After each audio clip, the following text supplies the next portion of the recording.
para a sua vida é maior do que aquilo que você tem planejado. E quando eu falo isso, eu não estou me resumindo à vida financeira, não.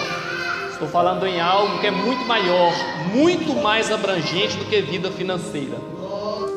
A Bíblia diz que a plenitude de Deus habitou em Cristo Jesus. E nós somos o corpo de Cristo Jesus. Então nós temos acesso à plenitude de Deus como igreja. E a plenitude de Deus é algo extraordinário. Esse mundo não comporta a plenitude de Deus. Provérbios 4:18, Salomão diz que a vereda do justo é como a luz da aurora, que vai brilhando mais e mais até se tornar dia perfeito. Quando nós vamos santificando a nossa vida, quando nós vamos nos aproximando de Deus, quando nós vamos buscando a Deus, quando nós vamos gerando intimidade com Deus, nós vamos brilhando mais, vamos brilhando mais, vamos brilhando mais, e vamos crescendo em santidade, vamos nos santificando, e a plenitude de Deus vai habitando em nós mais e mais e mais e mais, e assim nós alcançamos a excelência da vontade de Deus. Abra a tua Bíblia, Evangelho de João, capítulo de número 11. Nós vamos ler um texto muito conhecido. Há quem diga que esse foi o maior milagre que Jesus fez durante o seu ministério. Tem alguém aqui precisando de milagre? Um sou eu e outro é você, amém? Glória a Deus. Olha só, diz assim: estava enfermo certo Lázaro de Betânia, aldeia de Maria e de sua irmã Marta. Esta Maria, cujo irmão agora estava doente, era a mesma que ungiu o Senhor com bálsamo e lhe enxugou os pés com os cabelos. Mandaram as irmãs de Lázaro dizer a Jesus: Senhor, aquele a quem amas está enfermo. Quando Jesus ouviu isso, disse: esta enfermidade não acabará em morte, mas é para a glória de Deus, para que o Filho de Deus seja por ela glorificado. Ainda em pé, antes de você tomar assento, fecha teus olhos, vamos orar mais uma vez, para que nós possamos gerar um ambiente espiritual propício para a manifestação do poder, da glória de Deus. Este não é outro lugar senão a casa de Deus, um lugar onde Deus tem liberdade para se manifestar. Senhor, nosso Deus e nosso Pai, meu Deus, no nome do Teu Filho Jesus de Nazaré, nós Te glorificamos e Te adoramos. Meu Deus, através do nome de Jesus, nós queremos ter acesso ao Teu trono, porque a Tua palavra diz para chegarmos com ousadia em tempo oportuno diante do Teu trono, de onde flui todas as bênçãos. Meu Deus, e nós cremos que este momento é um momento oportuno, e nós podemos chegar com ousadia pelo sangue propiciatório de Jesus diante do Teu trono, e Te pedir, meu Deus, em nome de Jesus, pelos méritos de Jesus, nos visita nesta noite. Meu Deus, em nome de Jesus, cura os enfermos, liberta os cativos. Meu Deus, abre portas que estão fechadas e glorifica o Teu nome na nossa necessidade com a Tua providência, ó Pai, em nome de Jesus, em nome de Jesus, amém. A vontade de Deus, ela é boa, perfeita e agradável. Em tudo, Deus tem um propósito. Há quem diz que não cai uma folha de uma árvore se não for da vontade de Deus. Mas na verdade não é vontade, é conhecimento. Não cai uma folha de uma árvore sem que seja do conhecimento e da permissão de Deus. Deus, Ele nunca nunca, jamais, ele é pego de surpresa. Antes de acontecer qualquer coisa na minha vida ou na sua vida, de antemão, Deus já sabia que ia acontecer e Ele permitiu que acontecesse. E se aconteceu, servindo você a Deus, tudo que aconteceu ou vai acontecer, vai contribuir de alguma forma para o teu bem. Porque Paulo escreveu isso aos Romanos, capítulo 8, versículo 28. Todas as coisas, ele não disse algumas coisas, mas ele disse todas as coisas contribuem para o bem daqueles que amam a Deus. Então todas as coisas contribuem para o nosso bem, até mesmo as adversidades, até mesmo os problemas, até mesmo as angústias, até mesmo as dores, até mesmo as frustrações, elas servem para nos levar para mais perto de Deus, para mostrar as nossas limitações e a nossa dependência de Deus também. E só há possibilidade de conhecermos a providência de Deus diante de situações adversas. Diz o ditado que mar tranquilo não faz bons marinheiros.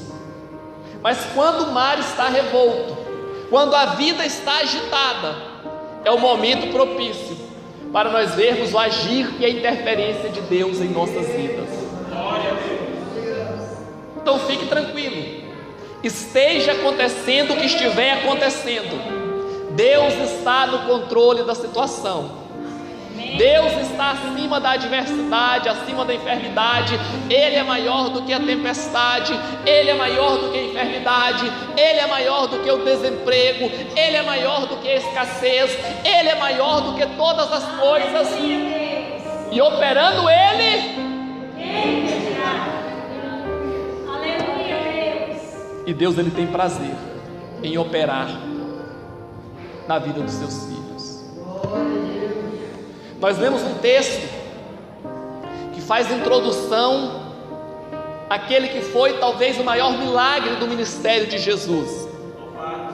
Um tempo adverso que sobreveio à família de Marta e Maria. Havia uma família em Betânia, 3 irmãos, um homem, 2 mulheres. E esta família, segundo os relatos bíblicos, era uma família amiga de Jesus. Eles moravam em um povoado chamado Betânia. Betânia distava aproximadamente 3 quilômetros de Jerusalém. Era praticamente uma aldeia de Jerusalém. E quando Jesus estava cansado do seu ministério, quando Jesus precisava descansar, quando Jesus precisava sair do agito das multidões, ele se refugiava em Betânia, na casa de Lázaro, Marta e Maria, de tal maneira que ele criou um vínculo com esta família, tornou-se amigos de Jesus. E olha que coisa maravilhosa, uma família que era amiga de Jesus. Tem privilégio maior do que esse? Ser amigo de Jesus, ter uma família que tem esse rótulo, uma família amiga de Jesus. Ou seja, o próprio Deus está na terra em pessoa e tem uma família que é amiga de Deus em pessoa. Que coisa linda, que coisa fantástica. Mas o texto diz que esta família sobreveio a ela uma adversidade, porque o irmão Lázaro, ele ficou enfermo, foi acometido de uma doença. E nós podemos ver que nem pelo fato deles serem amigos de Jesus, eles foram isentos da enfermidade ou do problema ou da adversidade. O fato de você ser crente, o fato de você ser amigo de Jesus, não quer dizer que Deus vai colocar você dentro de uma redoma, que Ele vai blindar você e você não vai ficar enfermo, não vai ficar desempregado, não vai passar por lutas ou tribulações.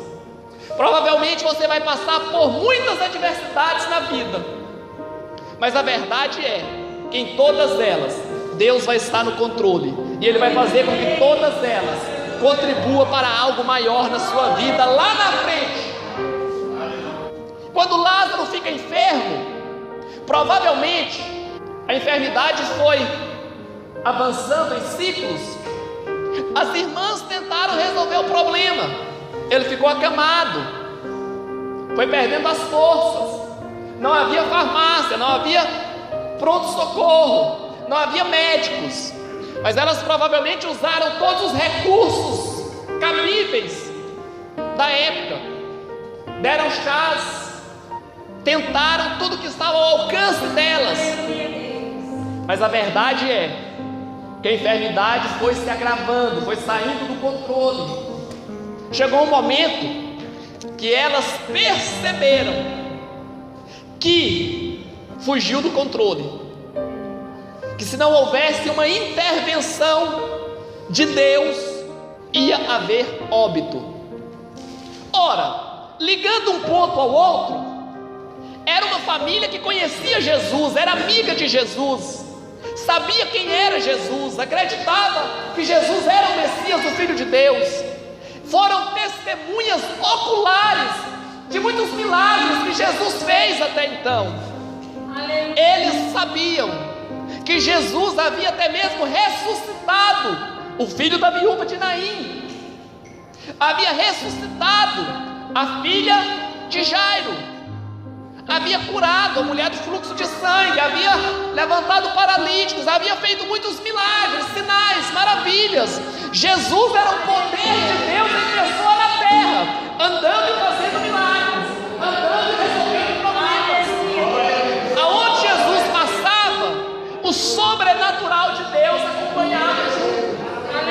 Tudo que estava fora do lugar, quando Jesus passava por ali, vinha para o lugar novamente, se ajeitava, se consertava, se arrumava. Nem a morte pôde com Jesus, porque, como eu disse, Ele interrompeu 2 funerais, 2 velórios e devolveu os mortos à vida novamente. Jesus, Ele era extraordinário. Jesus, Ele era incrível. Ele tinha o poder do céu nas mãos. Ele fazia, Ele era, e Ele ainda é Deus. Aleluias. Então, se há um problema difícil de resolver, o que aquela família vai fazer? Manda chamar aquele que é nosso amigo, Jesus. É fácil. Jesus vem, Ele ora pelo Lázaro, e o Lázaro fica são. Muito fácil, muito simples para Jesus. Ele já tinha resolvido problemas muito maiores. Então mandaram chamar Jesus.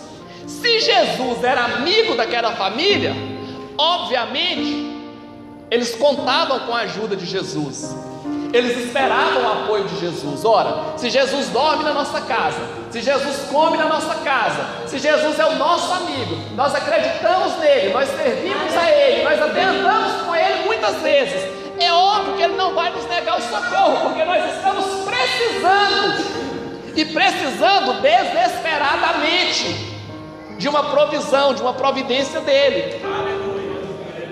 Então o mensageiro vai até Jesus e dá um recado para ele: Senhor, Marta e Maria mandam te avisar que o irmão delas, Lázaro, aquele teu amigo que tu tanto amas, ele está enfermo, e a enfermidade é séria, é coisa grave. Se o Senhor não for, ele vai morrer. Jesus, Ele sempre tem uma palavra boa. Aleluia. Jesus sempre tem uma palavra que vai de encontro à necessidade. Jesus não diz, oh, que perigoso, oh, que sério. Mas Jesus diz algo consolador: vá e diga que a enfermidade não é mas é para a glória de Deus. É para a glória de Deus. Sabe o que eu aprendo aqui? Tem situações na minha vida, tem situações na sua vida, parece impossível, parece fora de controle, mas elas são para a glória de Deus. Às vezes nós até perguntamos: Senhor, por quê? E Deus diz: o que eu faço agora você não sabe, mas tu saberás depois, porque é para a minha glória. Talvez a tua aflição hoje, a tua angústia hoje, os teus questionamentos hoje, é o trabalhar de Deus para a glória do nome dEle amanhã. Aleluia, aleluia. Não é tempo de reclamar.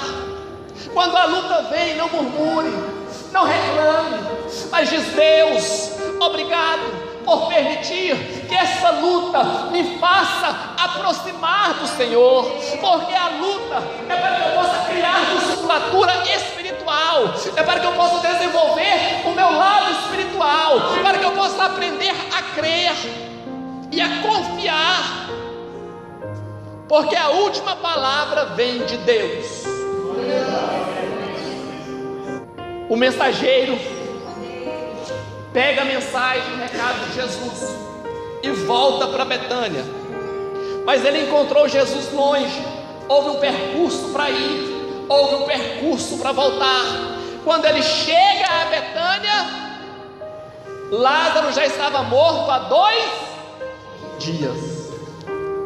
Agora você imagina, quando o mensageiro chega, Lázaro já estava morto. Marta e Maria devem ter ficado numa apreensão muito grande, aguardando Jesus chegar a qualquer momento. Mas o fato é que Jesus não chegou. E quando o mensageiro chega, cadê o mestre? Cadê Jesus? Ele veio, não veio, está vindo. Por quê? O que aconteceu? Olha, ele não veio, mas ele mandou dizer algo. Aleluia, Deus. Mas o que ele mandou dizer? E aqui o mensageiro se complica, porque como é que o mensageiro ia dizer que a enfermidade não era para a morte, se o homem já estava morto? Existem coisas que só Deus pode resolver. Existem coisas que só Deus pode fazer. Aleluia. Existem casos que, humanamente falando, são irreversíveis. Humanamente falando, são impossíveis. Mas Jesus manda dar um decreto diferente. E o mensageiro diz: olha, eu sei que Lázaro está morto, mas Jesus mandou dizer que a enfermidade não é para a morte. Jesus sempre sabe o que está fazendo. Segue-se o funeral, e ainda há no coração de Marta e Maria esperança. Elas sabiam que Jesus havia ressuscitado 2 pessoas até então, então ele poderia chegar a qualquer momento e ressuscitar também Lázaro. Elas estavam aguardando a providência celestial, elas estavam aguardando a resposta do céu. Elas já haviam clamado a Deus, feito tudo que estava ao alcance delas. Creio eu que todo movimento diferente, elas olhavam para ver se era Jesus. Mas o fato é que Jesus, Ele não vem. Nós precisamos, para servir a Deus, nós precisamos aprender que a fé, ela não é só um instrumento a curto prazo. A fé, ela tem que funcionar a curto prazo, a médio prazo e a longo prazo. Porque tem coisas que Deus vai fazer na tua vida no estralar de dedos, mas tem coisas que vai ser a médio prazo, e tem coisas que vai ser a longo. Mas Deus vai dizer para ti: persevera até o fim, persevera mais um pouco, ora mais um pouco, jejua mais um pouco, me adora mais um pouco, seja fiel até o fim, porque enquanto tu fores fiel a mim, eu vou andar contigo no caminho por onde você andar. Se houver fornalha de fogo, eu venho contigo e apago a força do fogo. Se houver cova dos leões, eu faço o leão jejuar. Eu guardo a tua vida e te abençoo no decorrer da caminhada.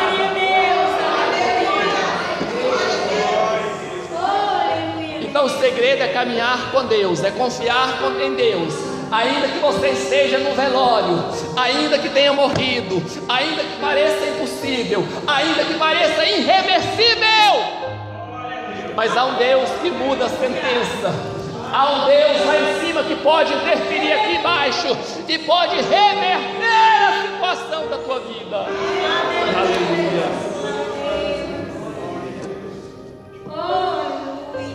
A vida ela é uma escola. E às vezes na escola da vida existem lições que são difíceis de serem aprendidas. E muitas vezes nós caímos diante de uma lição dessa, que é difícil aprender a lição. Mas ainda que pareça que não tem nada para nós aprendermos diante de uma situação como um velório, saiba você que mesmo assim Deus ele só permite a dor na vida de um crente. Aleluia. Se esta dor produzir um bem maior lá na frente. Nada é por acaso para quem está debaixo da atuação da mão de Deus. Tudo há um porquê e tudo há um para quê. Se você não entender agora, você vai entender lá na frente. Fique tranquilo, apenas confie, apenas confie, apenas confie. Não desanime, não é tempo de baixar a cabeça, não é tempo de desanimar, mas é tempo de marchar, é tempo de cantar ao Senhor, é tempo de esboçar reação, é tempo de demonstrar fé, é tempo de crer, é tempo de invocar o Senhor, porque o milagre está sendo gerado. Há uma proposta de Jesus na demora. Todos nós temos causas nas mãos de Jesus. Todos nós temos algo nas mãos de Jesus que nós depositamos lá e falamos: Senhor, só Tu pode me dar isso. Só o Senhor pode fazer isso na minha vida, Senhor.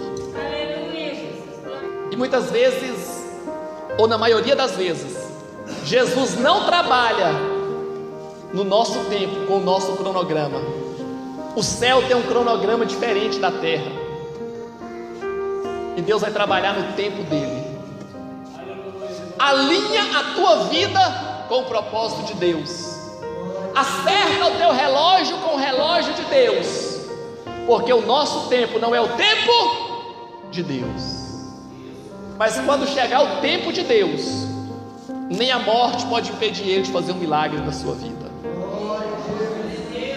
Há um propósito de Jesus na demora. Se você pensa que Ele está demorando, me deixe dizer para você: há um propósito dele na demora. Há um propósito dele na demora. É para que a glória dele se manifeste. Aleluia, Deus. Pode ser que Deus escolheu você para algo grande nessa terra.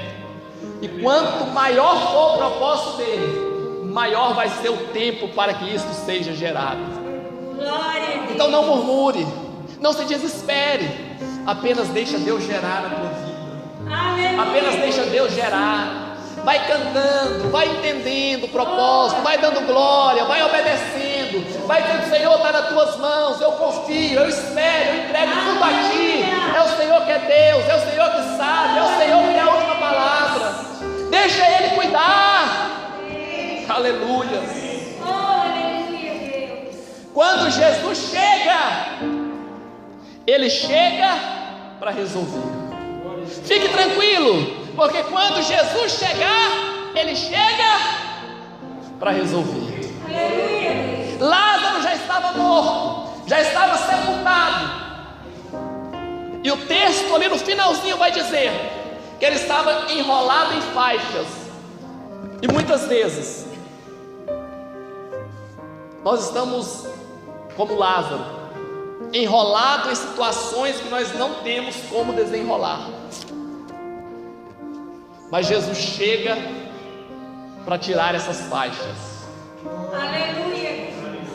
A faixa da vida financeira, a vida financeira às vezes está enrolada, mas Ele tira essa faixa. Aleluia. Se há alguma área da sua vida que está enrolada, quando Jesus chegar, Ele vai desenrolar ela. Não importa o que seja, e não importa como seja, mas quando Ele chegar, Ele vai fazer o milagre. Ele vai fazer o milagre. Ele vai fazer o milagre. Jesus trouxe Lázaro à vida novamente. E eu quero convidar você para ficar em pé agora. Eu quero orar antes de terminar, para que Deus possa trazer vida em áreas da tua vida, para que Ele possa trazer vida à sua família. Se a tua família, se você é amigo de Jesus, Ele tem um milagre para você, Ele tem uma bênção para você, Ele tem vitória para você. Fecha os teus olhos.